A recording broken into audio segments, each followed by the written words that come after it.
अभी तक कोई भी रिस्पांस नहीं मिला। प्रशासन के लोग आते हैं, कोरा शासन देकर चले जाते हैं, सुनते कुछ और है, कहते कुछ और है, पर्दे के पीछे कुछ और बात करते हैं। प्रशासन के लोग पत्रकारों को एकदम मूर्ख समझ बैठे हैं। पहले ही दिन से इनके कथनी और करने में अंतर दिखाई देने लगा है, और अगर पत्रकार की कथनी और करने में अगर अंतर आ गया तो इनको रास्ता नहीं मिलेगा। पत्रकार क्या नहीं जानता, आपके विषय में क्या करते हैं क्या नहीं करते हैं, फिर भी सारी बुराइयों को छुपा करके शुद्ध लिखता है, जो कहते हैं वही लिखा जाता है।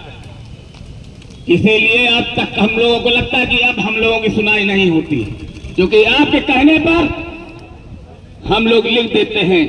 ये होता है कि हमारा और आपका चोली दामन का साथ बना रहेगा, लेकिन नहीं, आप लोग इसको हमारी मजबूरी समझ रखे हैं, जिससे हम लोगों की आवाज आपके कानों में ढंग से नहीं गूंज रही है और हम लोगों के साथ आप बेईमानी कर रहे हैं।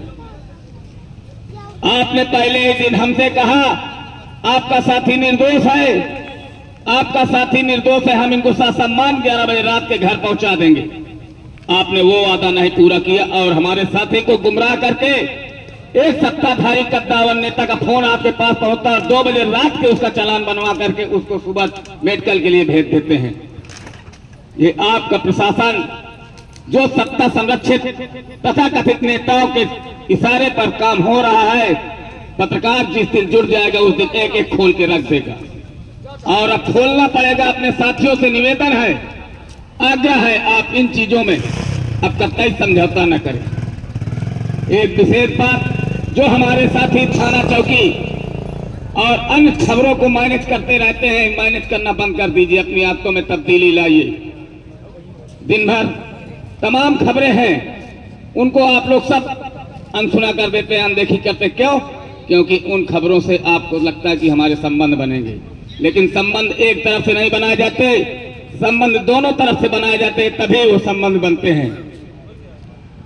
भगवान ने भी एक बार कहा था समुद्र से, रास्ता दे दो, रास्ता दे दो, नहीं माने, तब उन्होंने यही बात कहा, विनय न मानत जलध जड़ गए 3 दिन में।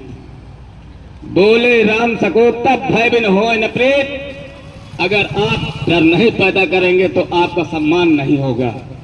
आप अपनी कलम से डर पैदा करें। अगर आप अपनी कलम की ताकत दिखाएंगे तब उनकी कलम झुकेगी, तब उनके तर्कस झुकेंगे, और वो सत्ताधारी नेता जिनके इशारे पर हमारे पत्रकार साथी को जेल भेजा गया, वो तथाकथित अपराधी जिसके पूरा चरित्र और पूरे पारिवारिक चरित्र को हम नहीं